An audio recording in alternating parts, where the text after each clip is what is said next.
Hello and welcome to Tiny Bunny, a Russian dark visual novel. Here we go.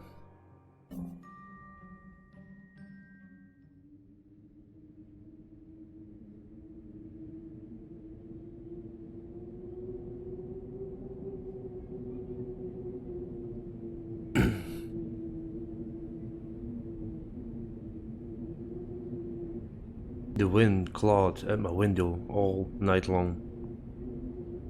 It wandered the fields and howled like a hungry beast. An endless song weaved from all sorts of voices, shrill, gentle, sneery, twined in the air. They were shouting and laughing and arguing about something. Someone was running through snow while casting long shadows that would occasionally creep close to my bed. Our house had a mind of its own, the creepy old mind of a building that had seen a lot in its days and was seemingly trying to share its wisdom with the inhabitants. The lonely house faced the forest, and the dark green ticket gazed back with hollow eyes, rustling, whizzing, swaying back and forth. One could come out and stand at the edge of the forest to reassure themselves there was nobody behind the crooked trees. Fuzzy silhouettes swaying in the wind couldn't possibly do any harm. It's just a play of light and shadow. Just a play. I knew it was just my imagination. I was already 12, after all. Still.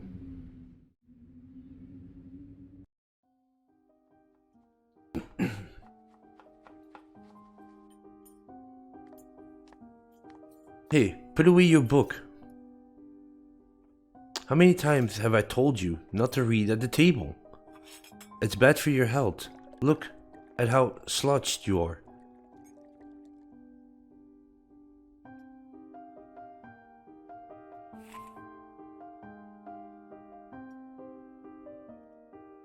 I didn't protest and put the book about Conan the Barbarian aside.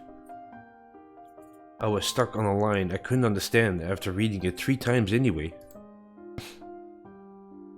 Olya had already finished her breakfast and was munching on some cookies. She was so enthusiastic, she almost looked like your typical girl from commercials. You're not going anywhere until you finish all of it. I, on the other hand, was still trying to drill a hole in the plate with my eyes, as if it would make the produce disappear. Porridge The longer I waited, the colder the lumpy white substance became. It looked like a jellyfish from the Cousteau Odyssey. I love that show. I wonder how horrifying the bottom of the ocean is, or how cold the Black Forest is at night. Spoon fell out of my hand. Mom showered me with a cold glare from her green eyes. What did I just say? I'll get it. I had 10 seconds to catch my breath before battling the nasty porridge once again. I felt around for the spoon. What is this, carved on the other side of the table? Karina? Huh, that's my mom's name. I guess she carved it out with something pointy when she was little. She sure was a rascal, damaging the furniture like that. She would scold me for a week if I did something similar though. Should I remind her about it? No. She's been in a bit of a bad mood lately. I imagined her being my age, sitting under this table. I wonder, was Mom afraid of the dark back then? Or the sounds coming from the attic? Or the thick forest? I imagine my grandma coming into my little mom's room, sitting at the edge of her bed, where Olya sleeps nowadays, and saying this in her soft, smooth voice. Tanya is a special place, little girl. It's watching you closely, sniffing you out, trying to discern what kind of beast you are. If you're a good sort, I won't abandon you in times of trouble. But if you're a bad apple, I'll grab you by the side and drag you under the ground. And that would be it. Grandma was caring. She never fought with anybody, never yelled, never swore. Those were the times without the maddening screams until late at night, without smashed dishes and mutual accusations. Our parents used to love each other back then. I remember listening on one of their conversations by chance. They were talking about Grandma getting prepared for her own funeral. She had already bought a casket, and she called it her cute funeral box. I waited for its time in the closet, patiently.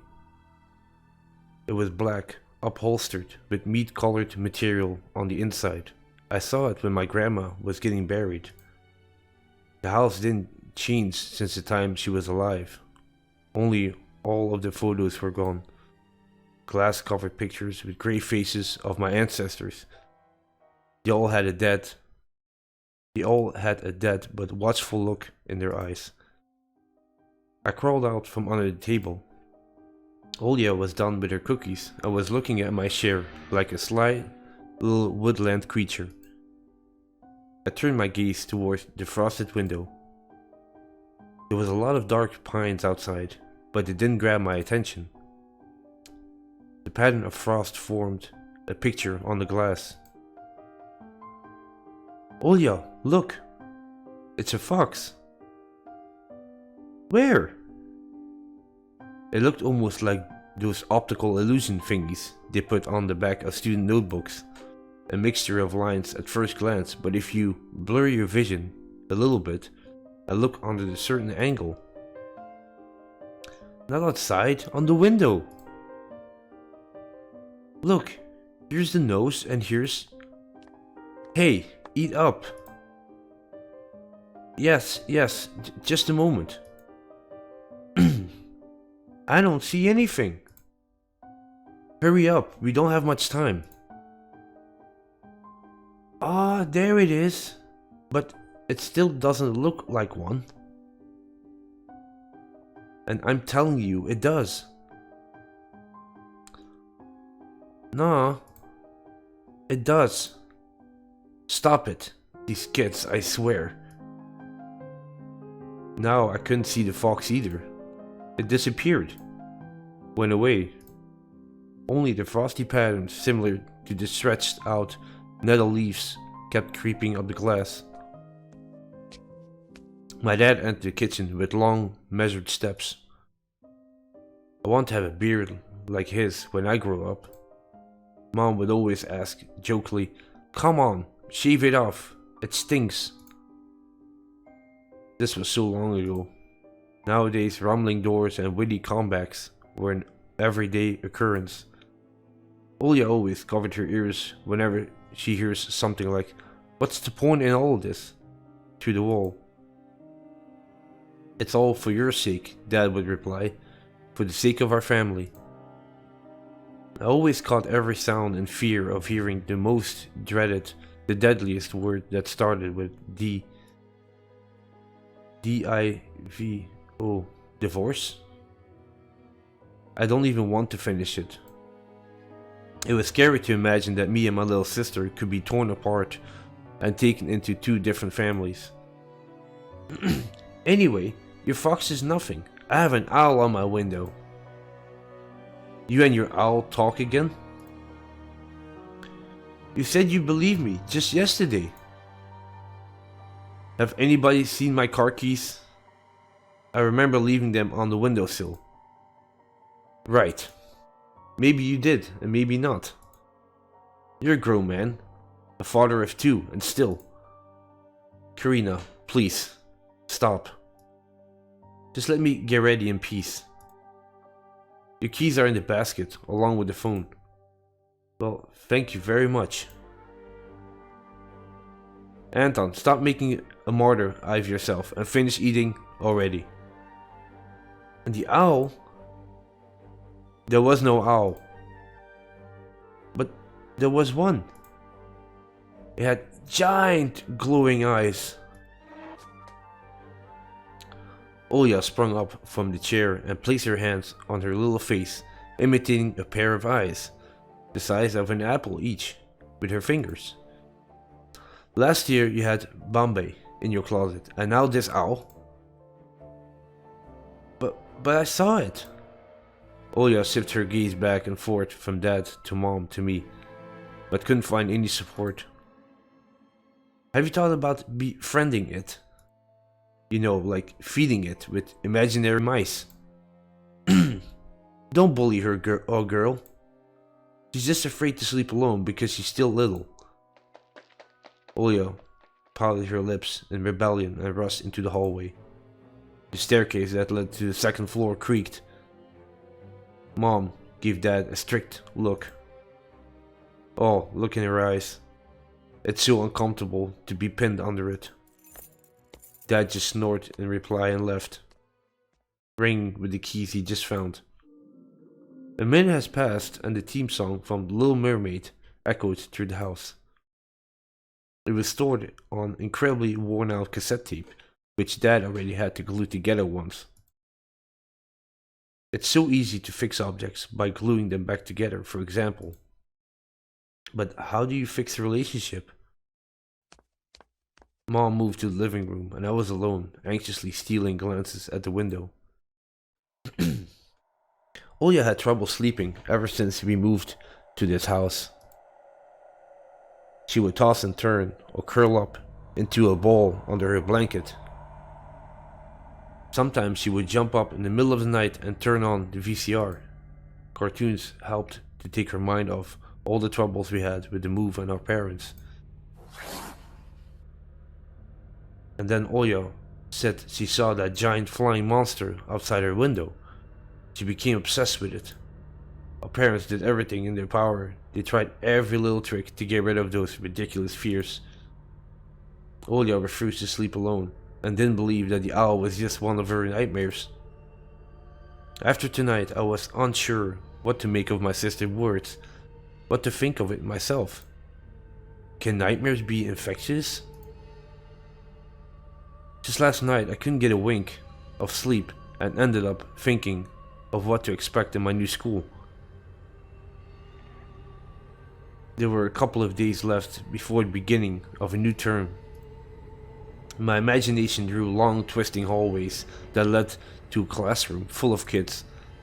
But all the students behind their desks were simply dark figures, cut out using a template. Circular holes gaped in the middle of their faces, and a pair of eyes blinked inside those holes. It was as if some completely different creatures were looking at me from behind the flat black silhouettes. Their cruel glares, filled with icy sneers, made me shiver from head to toe. Will I survive here? Will they gang up on me and beat me down? Stomp on me with their bloodied shoes? Damn school can burn for all I care. I just wished for anything to happen to it. Doesn't really matter what. I didn't want to go there that much. I didn't want to see people who are just itching to smack me on the head, trip me up, think of a new offensive name for me worse than the previous one. I felt like the glasses I wore made me an outsider or some sort of monster. My gaze slid across the drawings hanging on the walls. I couldn't consider myself a great artist, but Olya begged me to hang them. Drawing was the only thing that made me happy, as of late. The small circle of friends I had also enjoyed my paintings, and they promised to call me from time to time. Sometimes I imagine Mom picking up the phone and saying in a cold voice, "You've got the wrong number." Or, "Anton is not around." Anton is not around? I imagine my future classmates lying in their beds, just like me, listening to the howls of the invisible werewolves outside their windows. Maybe my new classmates will like me after all, but who would ever like a boy with thick glasses? I mean, my dad used to wear glasses when he was little, and now he's married to the most beautiful woman on the planet, my mom. The house creaked, pressed by the wind. The condo we used to live in, a ninth floor concrete building, buzzed with the neighbor's drill, mumbling with the TV set from behind the wall, cried like a baby from the big family next door. Our current house, though, I can't really call it new, was completely different. I was silent and easy, going during the day. Its shadows lay dormant in the corners, on the closet, cobwebs, and under the stairs. But they all woke up during the night. Something was watching me from every corner, almost as if the old photos of my deceased family, with their ashen eyes, were hanging on the walls in place of my drawings. The floor was creaking, rusty drains were moaning, the attic was occupied with noisy drafts. One could think the house was performing some sort of demonic melody. And then I realized I was, in fact, hearing music. It was already playing for a good while. Somewhere on the edge of my perception, I could hear a flute. It was mixed in with the sound of wind, of the creaking old house, and my thoughts too. I stood up and rushed to the window. I want to reassure myself that this music was nothing more than a project of my imagination. It's not like someone is playing it there amidst the cold, snowy night, right?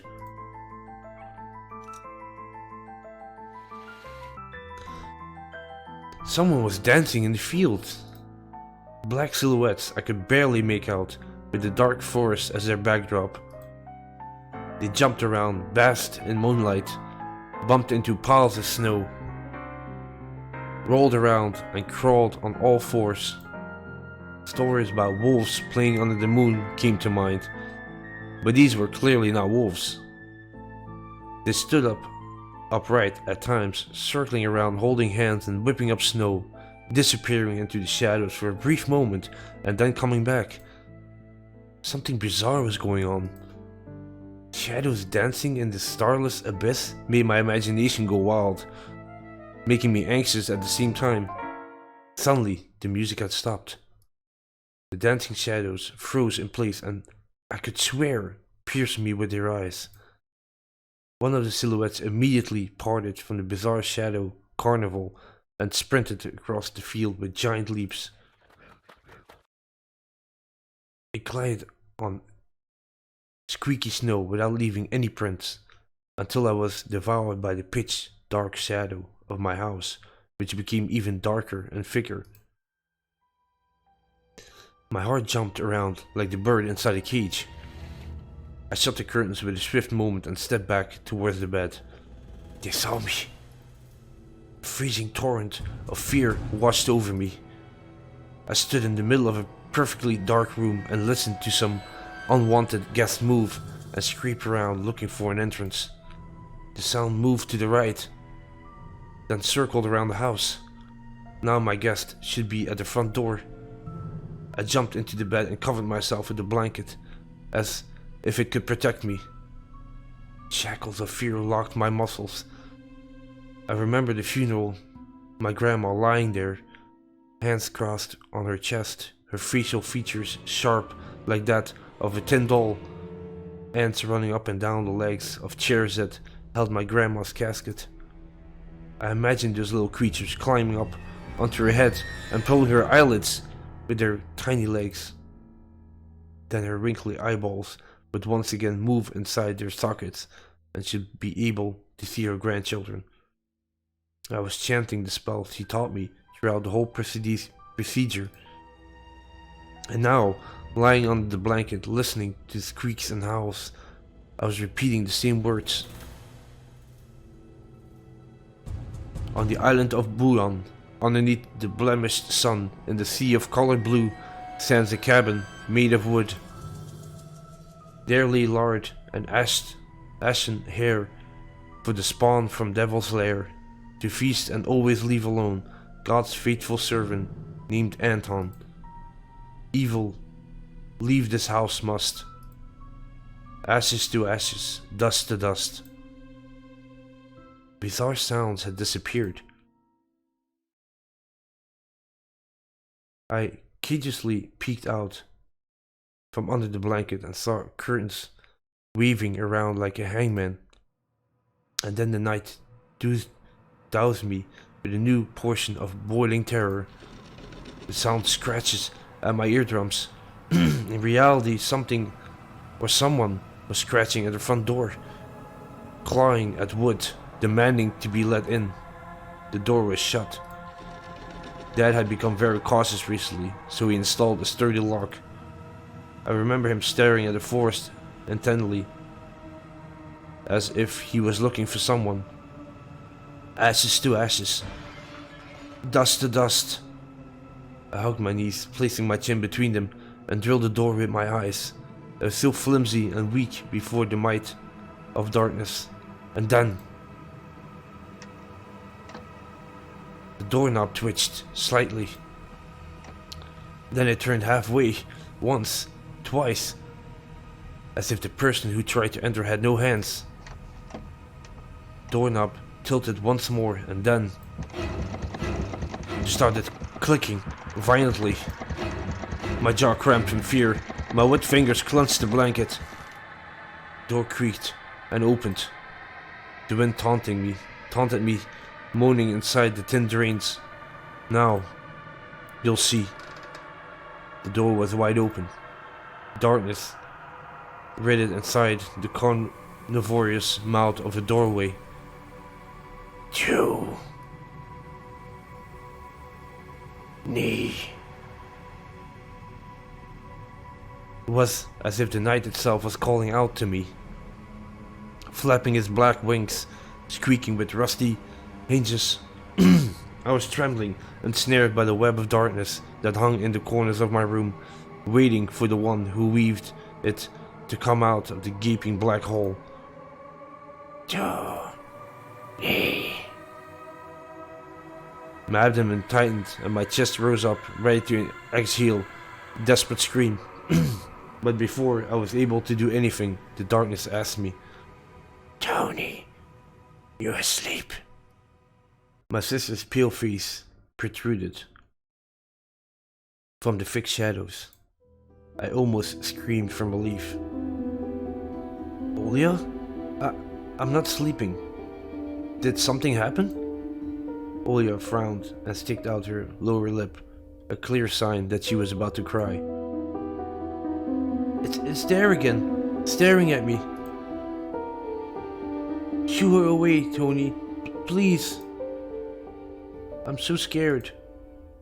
The fear that was tormenting me just a minute ago crawled away and hid somewhere in my stomach. I need to calm Olia down. It was just a dream, silly. Don't be scared. Dreams don't bite. No one's going to harm you. Olia sobbed.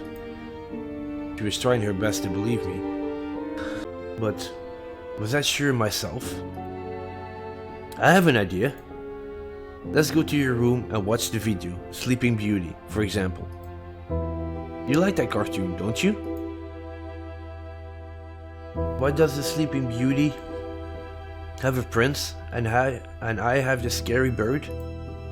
That question took me by surprise. Alright, let's watch Cinderella.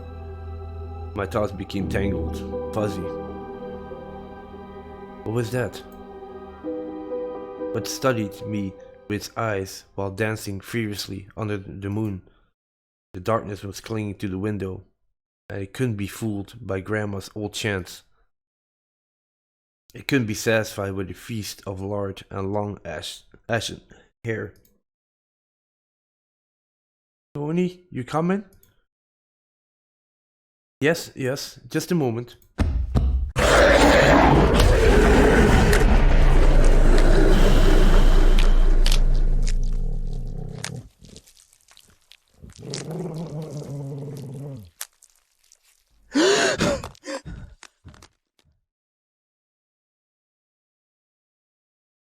That's why I didn't want to laugh at Olya and her owl in the morning. Who could be knocking on our door here, in the middle of nowhere? We don't know anyone around here. So persistent. I felt extremely unsettling just from a silly thought that our morning guests could have come from the woods. I could barely hear voices coming from the front door. My mind was urging me to hide. In the closet, under the table, behind the curtains where Olya always hides. Tony, come here! I felt like kettlebells were tied on my feet but still dragged them towards the hallway. A couple of policemen towered over me in the doorway. They smelled like frost and worry. My mom always winced and grumbled the moment she saw patrol cars, worse than bandits. At the moment thought, she looked somewhat confused. Hello? Senior officer, who wore a grim expression, nodded. A boy has gone missing yesterday. His name is Vova. Look at this, please. Have you seen him? The policeman held out a photograph to me. There was a ginger boy around the age of elementary school, pictured with a wall carpet as a backdrop. Yes, he had a striped cat in his hand and wore a wide smile. No, I haven't. Are you sure? Look closely. Where would I see him? I don't know anybody around here. I barely leave the house. Well, maybe you've seen him from the window. That's right, your windows look straight at the forest, don't they? The window. No, I haven't seen anything. I see. His voice was tired, but his eyes, his stare, long and heavy, was full of suspicion. I screamed unwillingly under the weight of guilt with his giant shadow cast over me. The policeman finally tore his eyes from me and glanced over the hallway, the stairway, and the cracks in the ceiling, which I haven't noticed before for some reason. How do you like your new place, by the way? Getting used to it? Bit by bit. It's just our little daughter. Misses the city a lot. Miss the city, huh? Have the locals been treating you well? Yes, everything is alright, thank you. The policeman pierced through me one more time with his grey eyes. My head started spinning. Can I help you somehow? I asked that in a shaky voice to look like a police boy and to end his unpleasant conversation sooner. Now that I think about it, you look just like one of my nephews, little fella. He's a widow boy around your age, wears the same type of goggles, always engrossed in reading those mystery novels. Told me he wants to enroll into police school when his family visits us this summer. Want to help other people, just like me, see? I felt uncomfortable, as if a distant relative and not a police officer stood before me. You know what? Little boys like you should stay at home. Stay away from trouble. The times have changed so much. Mom interjected in a cold voice. You don't say. Oh, well then. What grade are you in, Tony boy? 6? Have you made any friends here so far? Not yet. I'll be going to school for the first time after the break. Then I'll leave you my number, just in case. Call me if you have any new info.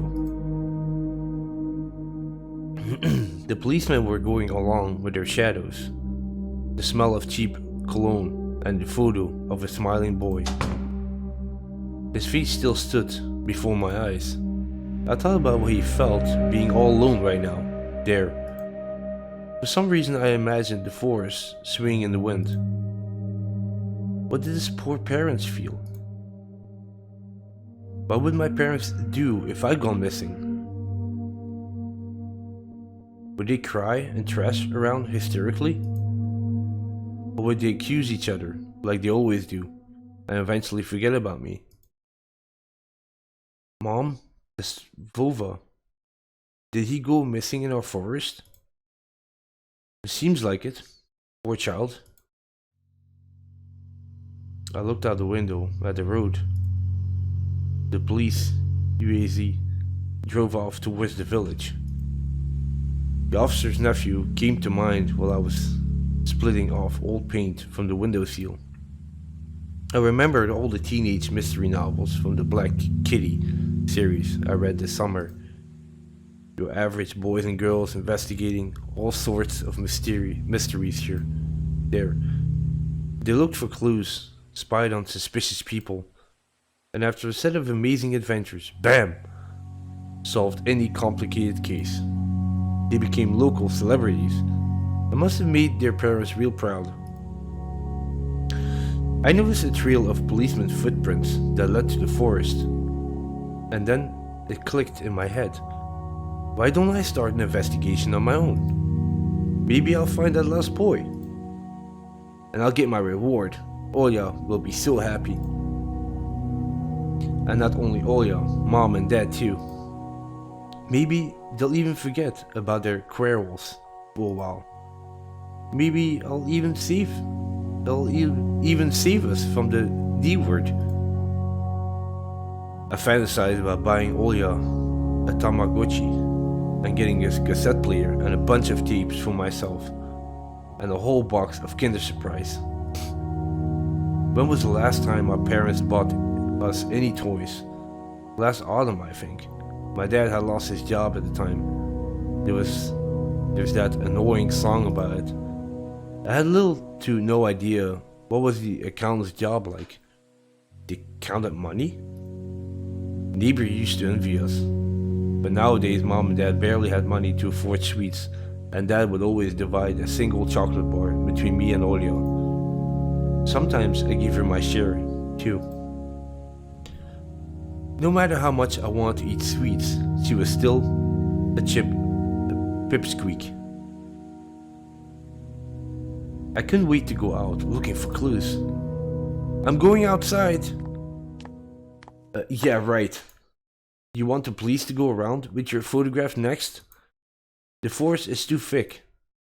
What if the boy got snapped up by wild animals? Or something even worse? Even worse, echoed through the hallway. I won't go far.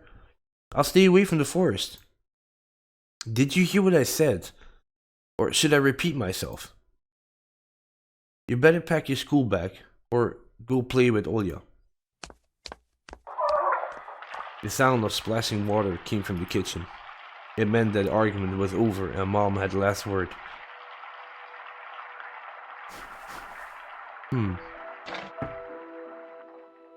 Okay, let me check this side first. The dark, stuffy closet. Mom says it smells like mice, but how does she know their smell? She hates when I stick my nose in there. She's afraid I'll cut myself on the freshly sharpened axe. And Olya can't even be lured close to it. She thinks Baba is living there. I tried to help her fight her fears once.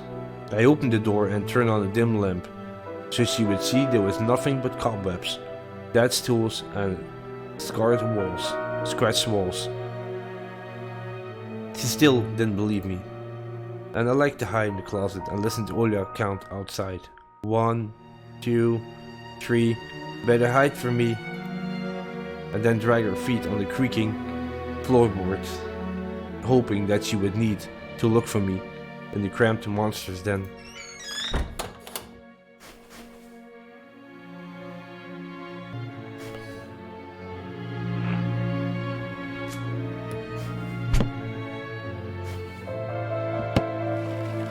Grandma kept ice cream for me and Olya there, but now I could only see meat bits for soup and clumped together pelmeni.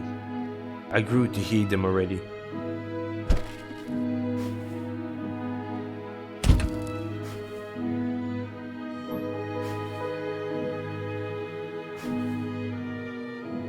Anton? I'll whip you if you make a single step out of the door.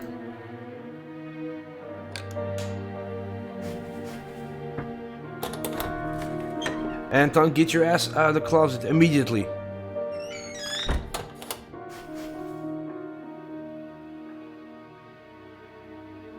It was difficult to lie to Mom, but there was no other way for me to run away from home. Mom, something's wrong with the TV. The picture is dim, and there are stripes all over the screen. Mom's face became visibly distorted. Oh, you're killing me here. So, have you had enough of shooting those stupid ducks now? Told you the kinescope will go dim because of your console. Where will we find a TV technician in this hole, huh? Maybe it's just a setting. Please, go see for yourself. Strange, it worked fine in the morning. Maybe the snowfall caused it. Mom rubbed her hands clean on her apron.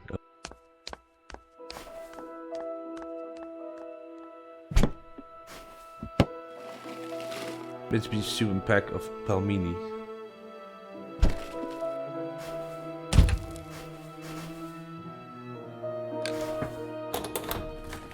Anton, get your ass out of the closet immediately. Okay, get outside. I opened the front gate and went into the field. Carefully, so Mom wouldn't see me from the window. When I crossed half of the distance towards the forest, the snow piles became as high as my knees. I remember my nightly fears. The silhouettes I saw were around here. They were jumping around, holding hands. Hypnotizing music started playing in my head, all on its own. In the light of day, those distant figures felt like a simple dream. The sun turned my nightmares to ash, but the aftertaste was still there. Distant ringing in my ears, distorted shadows crawling on the snow alongside me. And a barely audible whisper in my head, blurry and almost kind. Everything was silent. So silent I felt like the world was totally empty. No ground, no sky, no parents, no Olio. Time reached its limit. A one-way trip that ended at the forest's piney stockade. Something silent was much more scary than any scream. Our parents would scream at each other while arguing, and both me and Olya turned to stone, listening to them. But then always came the ringing silence. Our apartment became numb a couple of days before we departed. It was hard to remember the last time Mom and Dad joked around, laughing, or spent time together.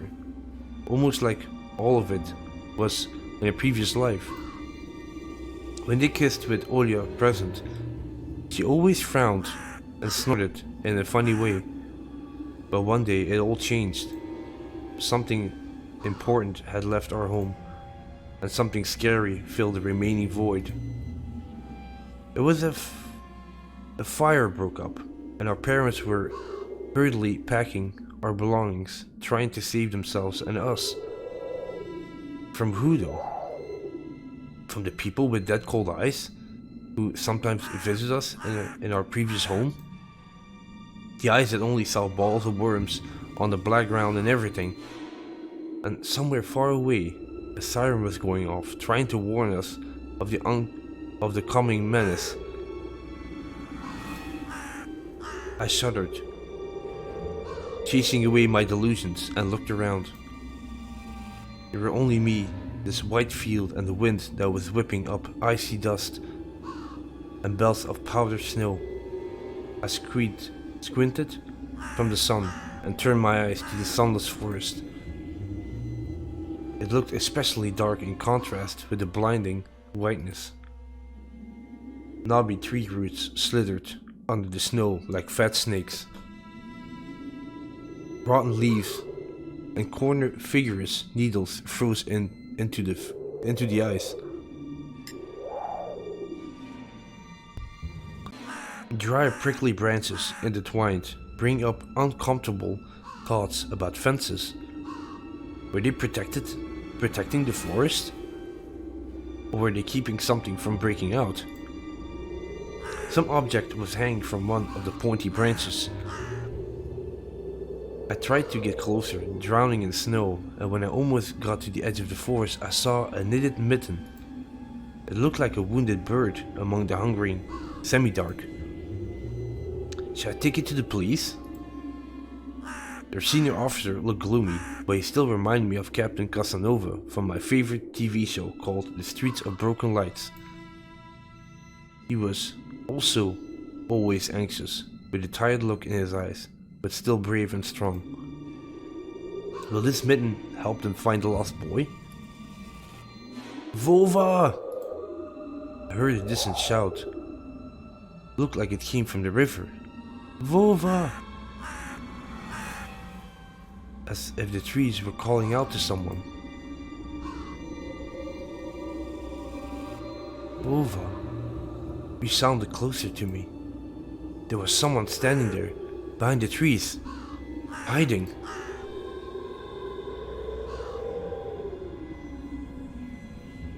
I knew someone was looking for the lost boy, but still, there was something unsettling about that figure. Its stillness, how it was bent unnaturally towards the ground. Its blackness. There's no one there, just branches and roots. It's all just my imagination. A nearby bird flapped its wings loudly. A shadow split from the tree and disappeared from my sight. I looked away for just a moment, but when I turned my gaze back to the same place, it was gone. So it was my imagination after all. Silence reigned from a painfully long time.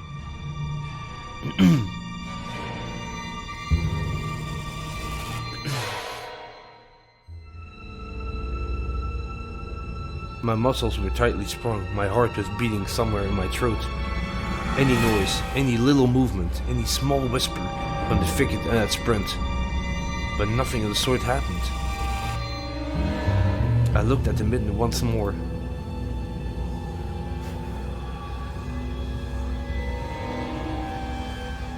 I decided to take the lonely mitten from the branch.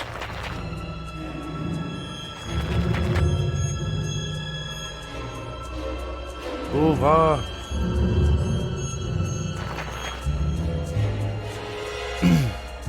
A shout rumbled across the field and dissolved into the distance. No echo, no hope for a reply.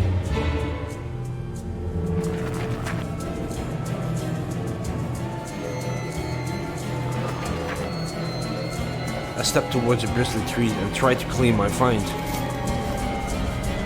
It didn't budge. I pulled harder, the branch cracked, and the mitten tore off, landing in my hands with a squeaky sound. All too heavy, wet. I squeezed it without thinking, and something dark spilled from it, forming a tiny string between the mitten and the snow. Steam rose from the snow pile.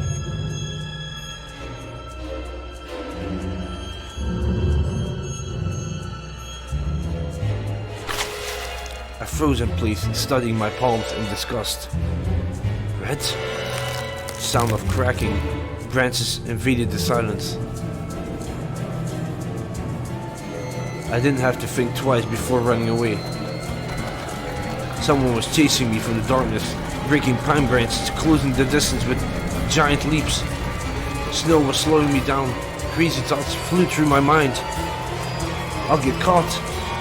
They'll get me. I'll get dragged into the thicket. I'll be gone. Forever. But there was one more voice, probably one of the reason. It gave me strength, spurred me on.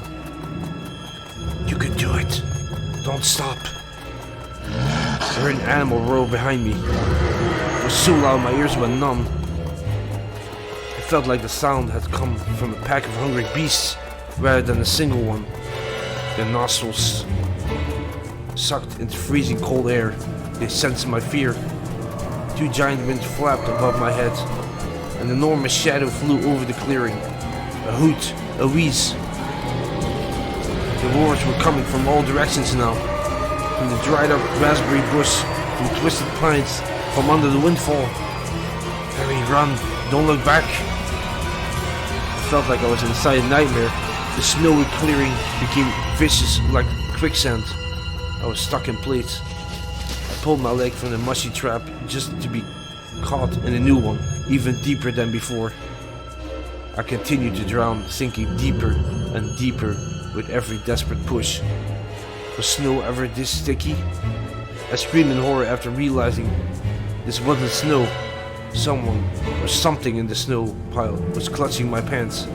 I gathered all my strength and rushed forward. The pressure of my legs was gone. My boots slipped out of the hole and my soles were on a hard surface again. I reached the clear path with one jump and from there ran to my house. Its gloomy facade didn't look threatening now.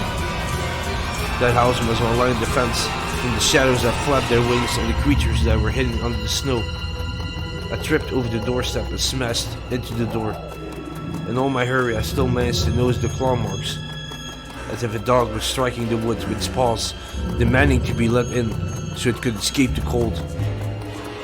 I hadn't noticed these marks when I was leaving. The heartbeat in my ears was much louder than my surroundings. I couldn't hear whether someone was following me or not. What if they were already in our front yard and Mom had locked the door? Drowning in fear, I pulled on the doorknob and immediately gave way.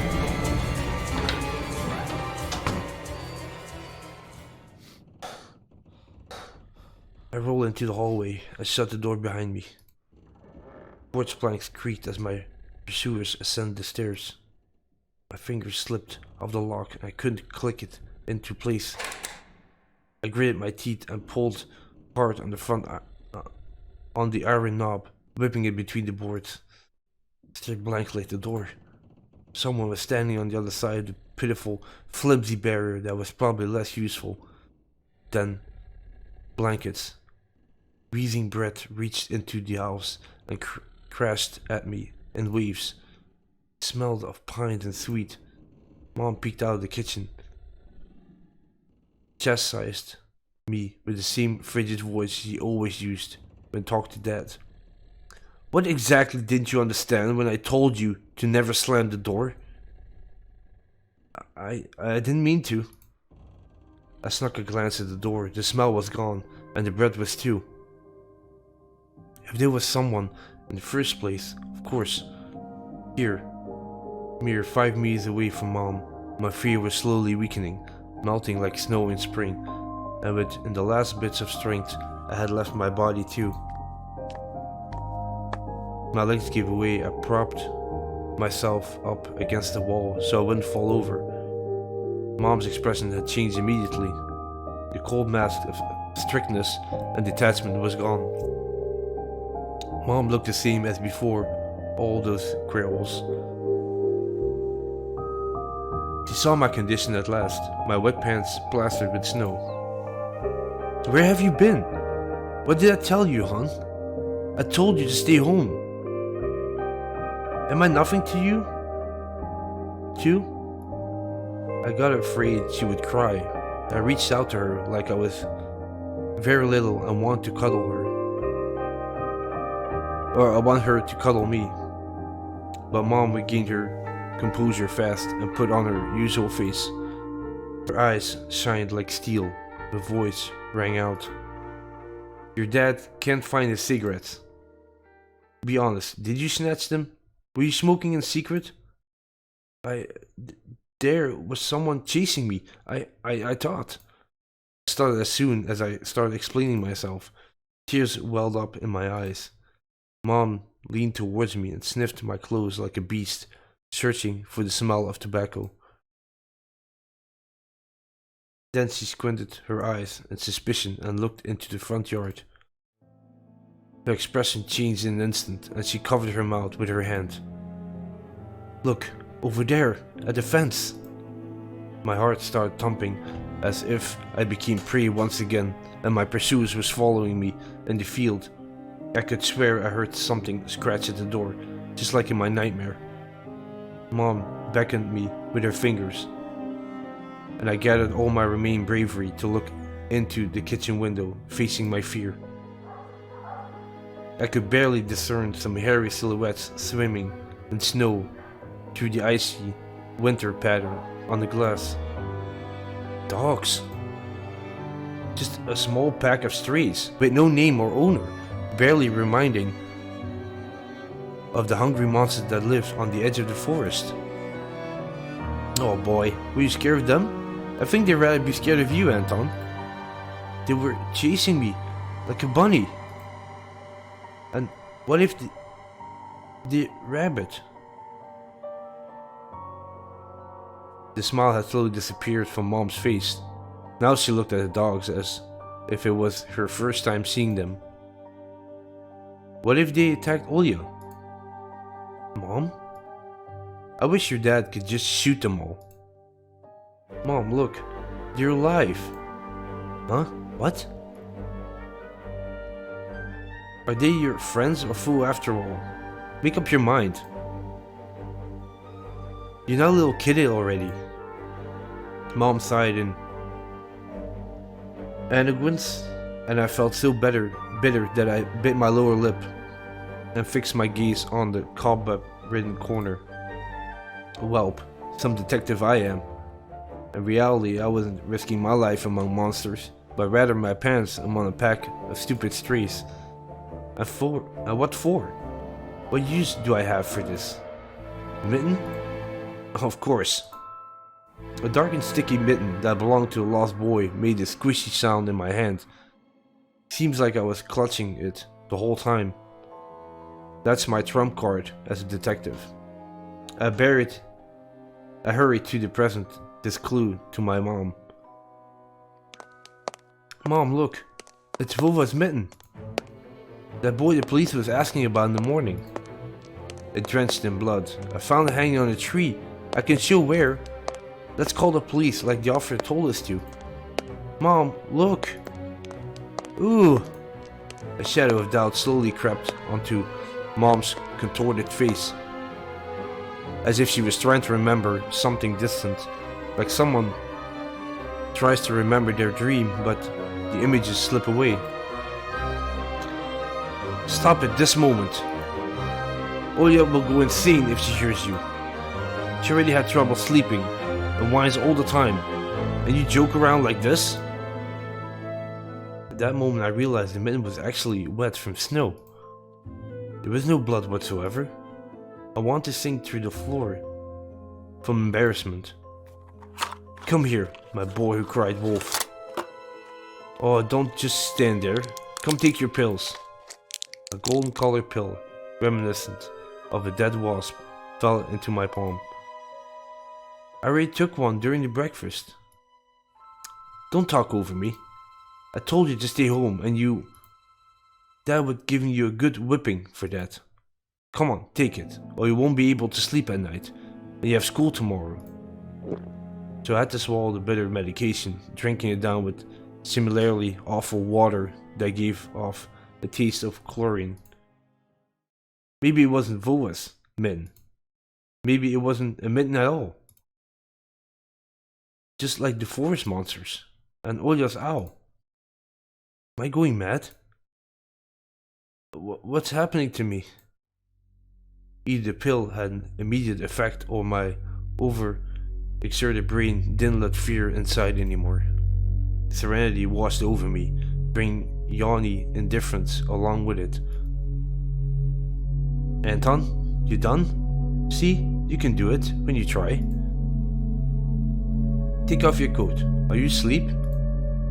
No, Mom, I was just thinking. What about, I wonder? It's just something silly.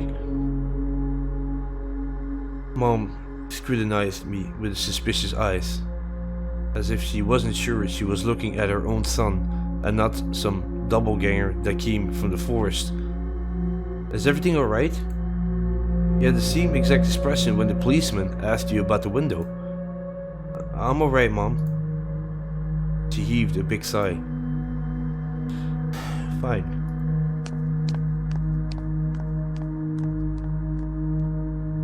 It seemed like the house had changed. The sofa fabric had become discolored. Fingerprints appeared on the bathroom tiles. The light bulbs also felt different, dimmer and yellower. Even the saliva inside my mouth had a different taste. A melody from Aladdin could be heard from the upper floor. Olia was done rewatching her favorite Little Mermaid episodes and switched to other tapes. I slowly changed into my home clothes, stopped before the sink, and studied my reflection in the mirror, like I was trying to solve one of those spot the difference puzzles. Then I went upstairs. Jafar's and Laga's voices died down. I walked past Olia's bedroom and slipped into mine. One of the doors was empty. I hid the midden there. This simple action drained the last bit of strength from me. I sat on the bed, and only then I noticed there was someone behind the curtains. My tired hand dropped to the sheets. Whether it was due to the medication I took or the stress I underwent, the room began to contort, as if the wind was blowing the walls out like a pair of sails. The room's corners bent and undulated. The only stable thing in the whole room was the figure between the windowsill and the curtains. A flimsy piece of cloth was stuck to my hidden visitor, just like a savage of sort. Olia? Who else would be standing there? I stood up and licked my dried-up legs. Yeah, Olia, it's so funny. The silhouette was unmoving. It was enveloped softly by the curtains, as if there was a thick layer of darkness there, not a human being. I reached towards the curtains. Badoom, badoom, beat my heart, controlled by medication. The wind sang in the fields with a chorus of voices. For a second I wanted to return to the bed, just lie down and watch the person behind the curtain, knowing full well they were looking back at me. They're looking without blinking, waiting for me to fall asleep. Plastic rings rustled against the holder when I pulled open the curtains. Gotcha! I knew it was you from the beginning. A blindly bright halo lit up above Olia's head with the setting sun as a background. My sister was shining. When she was just a baby, Dad always used to say she was shining with happiness. I always retorted, but Dad, she's not some flashlight. But I brought her to the window one day, and sunlight poured on her smiling face. I felt like I was holding a child, a woman from light. I saw everything. Oh really? What did you hide? She was just like my mom when she was little, before she put on her mask of tiredness and switched to her commanding tone of voice. It's nothing, just... Olia ran up to the table, her eyes round, and asked, You stole something and hid it there. Are you a thief? What? Don't be stupid. I didn't steal anything. A clear image came to the mind, that midden hanging from the tree branch. What if I did steal it after all? From the forest, from the tilted figure standing behind black trees. Olia could be selfish and stubborn when she wanted. Then show me. Swear that you won't tell anyone, then I'll show you. Olia wore a plodding smile. I swear on Mom's heart. A note she heard in one of the movies about pioneers we've watched. Don't say things like that. Olia nodded and made gestures with her hands, locking her mouth with an imaginary key. She was filled with curiosity that was splashing in her giant eyes. I opened the drawer and Olia leaned in, holding her breath. It looked like there was not just a simple mitten, but some sort of exotic critter. Is this someone's mitten? She said that as if she could understand what she saw. A certain boy lost it and got lost himself. Now, you do understand how dangerous it is for kids to wander into the forest, right? He must be really cold out there. Will they find him? They will. The police is going house to house, showing his photo to everybody. Olya traversed the room with care and pressed her tiny palms against the window. And why are they going to houses and not the forest? Are they scared? The question caught me off guard. The police isn't scared of anything. Yeah, right. Flashing into my clouded mind. Did they really check every nook and cranny where darkness, cold, and whispers of ice branches dwell? If that's the case, how did they miss the mitten? Or did it appear later? For me. I changed the topic. As if trying to get Olya's as far away as possible from the forest ticket. Me get a reward if I go and find this boy by myself. A lot of stuff, like Field of Wonders. Sounds cool, right? Olya wasn't listening to me. She was piercing the forest with incredibly adult eyes. Uncharacteristic for her. What if the old got him? Nonsense, an old won't be able to lift a human. But you know what? I was picking my words with utmost care. I forced them out of my over-exerted brain. Stay away from the forest, I think it is. I think it's... how should I put it? It's cursed or something. Just like in a fairy tale? No, not like that. More like in that spooky tape Mom and Dad are hiding from us. Olya shivered and stole a glance at the window. I saw you running away. Someone was chasing you. No, it's just I was hurrying back home so Mom won't be worried. As I looked at my sister, my heart was tearing apart. She was so fragile. It was so easy to stifle her light. A gust of wind and her small fire would be gone. You're lucky. Mom wouldn't even let me go outside. I'm like a princess in the tower. I can't go anywhere. I'll die from boredom here. You're wrong. No one had ever died from boredom.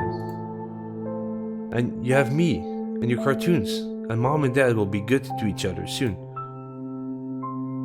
You know what I wish for my next birthday? I wish for Mom and Dad to turn into children so we could go and play together like we used to. Yeah, and if you make them as small as bugs, we could place them into a little box. Olya giggled and tugged at my sleeve. Tony, let's go watch Aladdin. Fatigue won over my desire to be with my little sister. I was washed over by some sort of heinous apathy. I'm too tired, I don't want to. Come on. It's so boring alone and Mom is always busy. You can pick a cartoon you haven't seen before. I know all of your tapes by heart at this point. Not all of them. You haven't watched Peter Pan. Remember how you fell asleep in the middle of it? And so much happened after that. Let's go. Let's go. Maybe a bit later. Should I tell you how it ends? Let's leave that for tomorrow.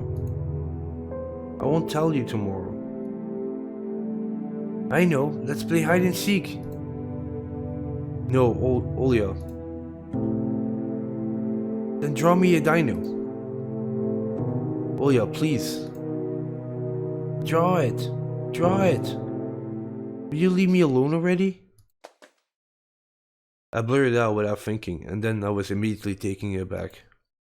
I never screamed at my little sister like that. Olya stared at me in shock.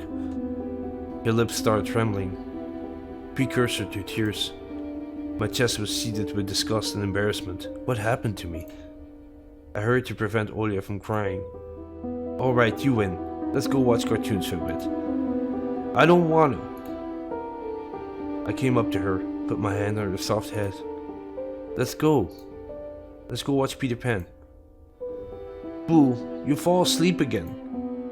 I smiled and lifted her chin. Her eyes were wet and felt bottomless. I promise I won't. And I'll draw you full Triceratops later. Hooray! Triceratops.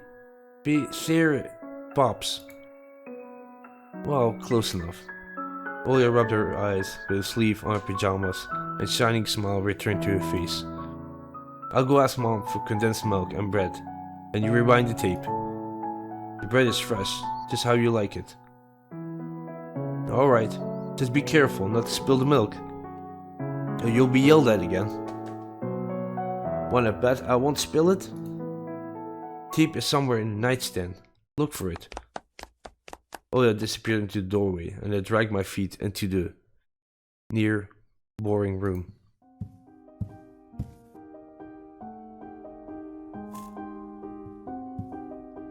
The old photon TV was gathering dust in the corner. All that was left was clicking the bottom on the front panel.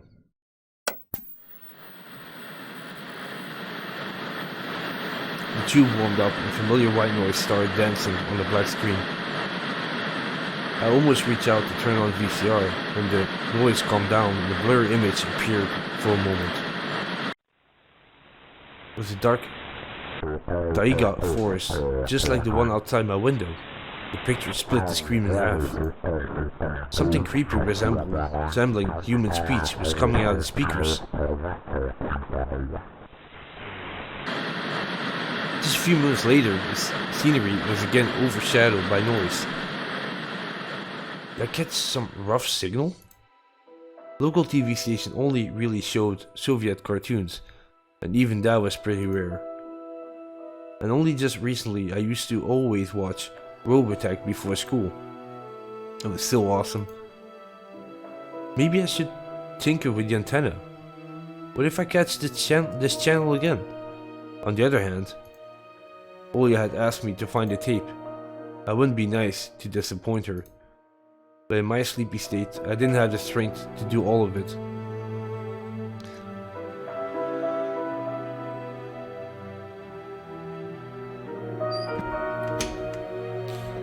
I sifted through the shelves full of dolls and blue hippos from Kinder Surprise. I found the tape I needed thanks to its shabby spine.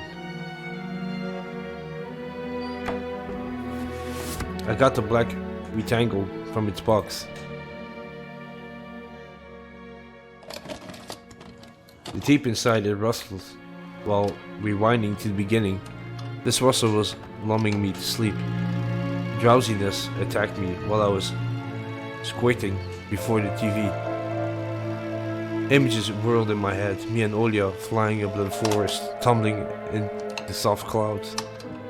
My little sister is laughing, but her smile becomes more and more forced with every passing second. I noticed that the clouds underneath us part, bearing the bristly pine tops. Swampy darkness slurped among the trees. The wings are no longer able to hold us and Olya.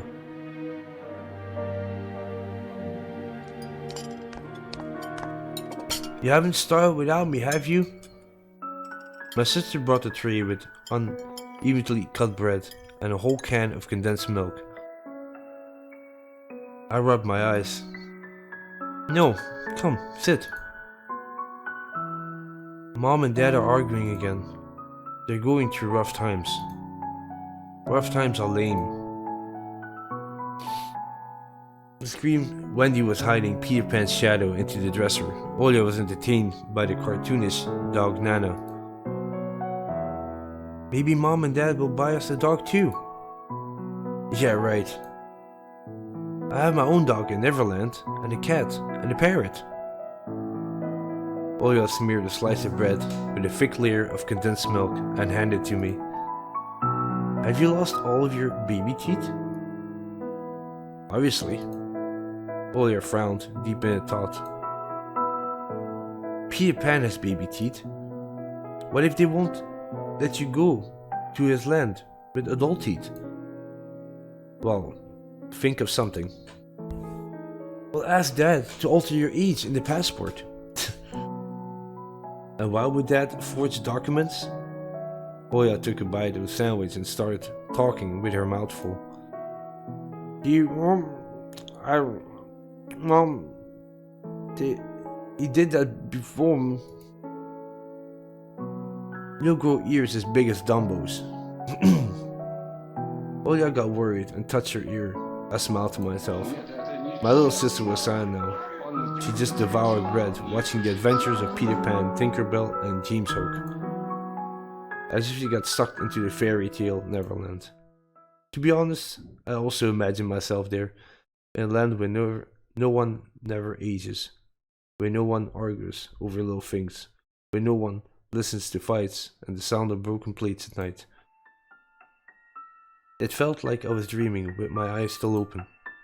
Then my sister's scream pulled me back to reality. Tony, shut the curtains, fast! Why? No one's watching you. It's dark. When it's dark, the owl comes. I'm scared. I got out of bed, fighting my drowsiness, and closed the curtains. I did my best not to look outside towards the treetops, towards the Dangot forest, which seemingly drew closer and closer.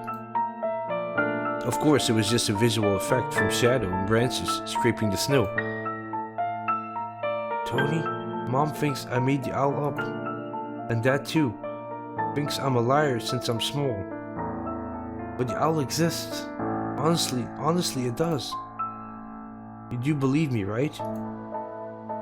That it comes every night, and I swiftly grabbed Olya's hand and looked her in the eyes. I was trying to transfer at least some of my courage and determination. But did I really have those qualities? Yes, I believe you, alright? Just don't nag our parents about it anymore. They're already dealing with a lot, so they're just get mad at you. Come, tell me if anything happens. And don't look out the window. It wants me to look. Doesn't matter. Act like it doesn't exist and never existed. Like it's made up. Just like Mom and Dad said. They'll get tired of waiting and fly away.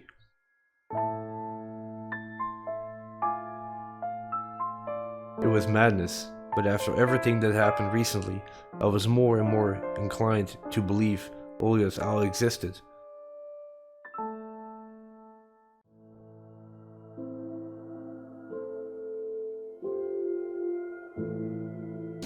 We followed Peter Pan's adventures, as if nothing had happened, as if the forest didn't kidnap kids, as if our parents weren't tearing each other apart bit by bit.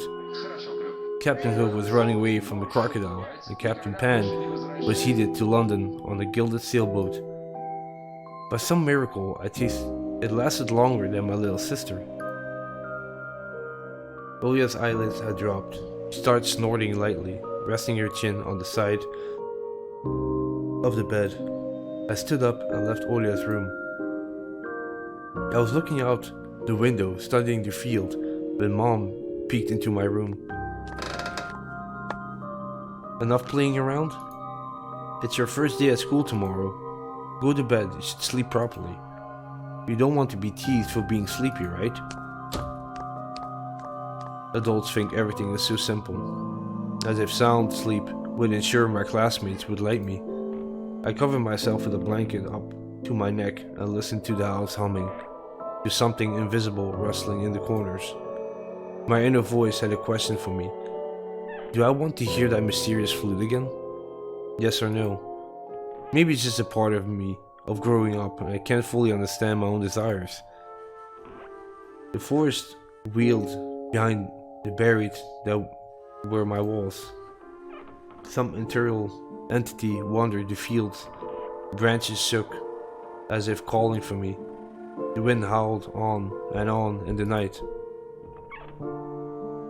My thoughts were like annoying flies that entered my head before becoming weak and tangled.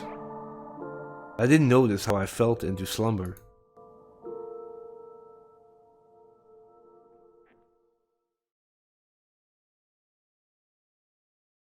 Wow, this was actually the first episode. Thank you for playing episode 1 of Tiny Bunny. Did you enjoy? Do you want to know what happens next? We're already working hard on the continuation of the story.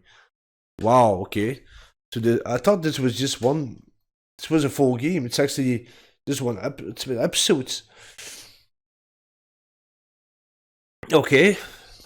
Well, there you have it, people. This was the first episode, it seems, then from Tiny Bunny. It was interesting, a little bit weird. But I'm definitely curious on how it's gonna continue. I do want to mention that the writing was okay. It wasn't like amazingly good. I felt sometimes it was a little bit too much. I think they could have made the game of this first episode a little bit smaller. It was like for what, almost an hour and 50 minutes. Like the writing wasn't bad, but sometimes there was like a little bit too much dialogue into it. I think that kept dragging on the story a little bit too long, in my opinion. More like in a way of like poetry, story writing. I get that feeling a little bit. So I'm saying it's not bad, but it was a little bit too long for me for the first episode. But I'm really curious about the story, so we'll keep my eye on this. If there will be a second episode coming out, if it's already out, I don't know. I will have to check it. But yeah, I enjoyed it for what it was till now, and yeah, we'll see how far this story will go and how many episodes there will be of Tiny Bunny. Hope you guys enjoyed it, and thank you very much for watching, and I'll catch you in the next upload of mine. Take care. Bye bye.